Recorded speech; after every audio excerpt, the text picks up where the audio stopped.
So to number 1, resilient people get it that bad things happen. They know that suffering is part of life.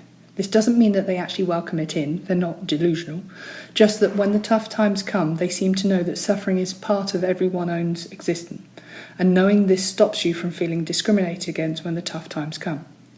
Never once did I find myself thinking, why me? In fact, I remember thinking, why not me? Illness doesn't discriminate, sometimes it just happens. Terrible things happen to you like they do to everyone else. That's just life. It's time to sink or swim. The real tragedy is not enough of us seem to understand this any longer. We seem to live in an age where we feel entitled to a perfect life, where shiny, happy photos on Instagram are the norm, when actually, as you are all likely to have demonstrated at the start, the very opposite is true.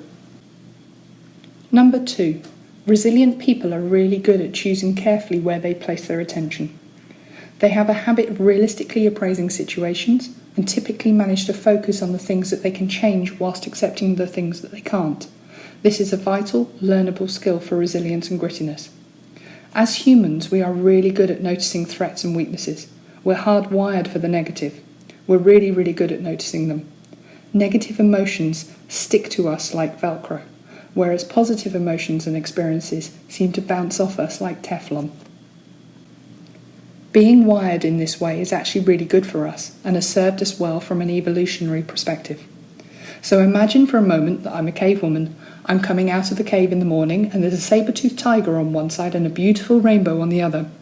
It kind of pays for my survival for me to notice this tiger first and then act as necessary. The problem is that we now live in an era where we're constantly bombarded by threats all day long, and our poor brains treat every single one of those as if they were the tiger. Our threat focus, our stress response, is permanently dialed up and on high. Think about a time you were given a compliment and how it made you feel and how long it stuck in your mind. Now think about a time where you were dismissed, complained about, or criticised.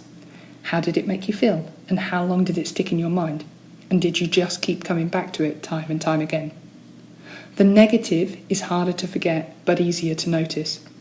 Resilient people don't diminish the negative, but they work out a way of tuning into the good feelings and the emotions.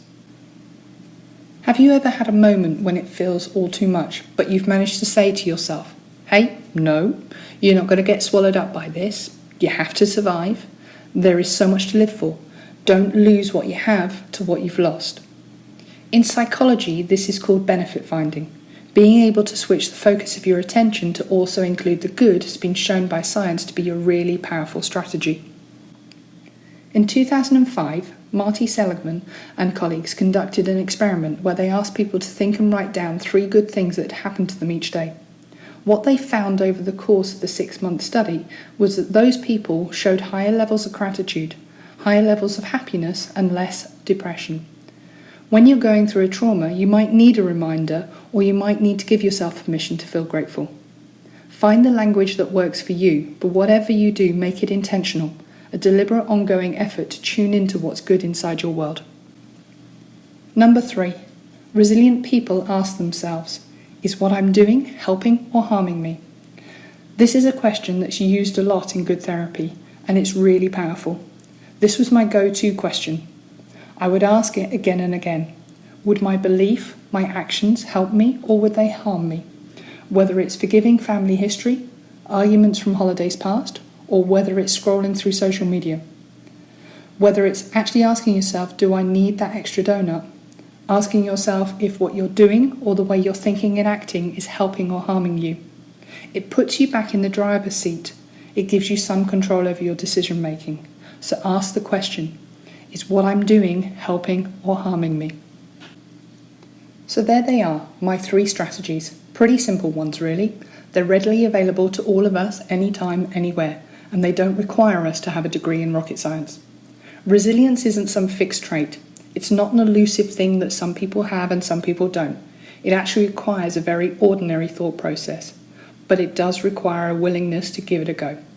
I think we all have moments in life where our life path splits and the path we thought we were going to take takes us on some unknown turn, in a direction that we never anticipated and maybe that we didn't even want.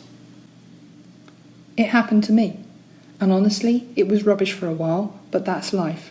If ever you find yourself in a situation where you think there's no way I'm coming back from this, I urge you to lean on these strategies and think again. I won't pretend that thinking this way is easy, and it certainly doesn't remove all the ups and downs. But if I've learned anything over the last 10 years, it is that by developing your resilience and your grittiness, it really does help. More than anything, it's shown me that it is possible to live and cope with uncertainty at the same time. And for that, I will always be grateful. So that's our topic for today. I hope that you found it helpful and interesting. For more information, check out the resources within the Learning Hub on Amali.com. Additionally, go to Amali.com and subscribe for updates and activities on topics aimed to help us all be more successful. If you've enjoyed this episode, why not subscribe and get new episodes weekly? You can do that for free via Apple Podcast, Spotify, Google Podcast, and more. And also check out the Instagram page, Not Just Making the Tea, for more information and updates. Thank you once again for listening. It really means a lot. Keep safe and talk to you soon. Take care. Have a great day.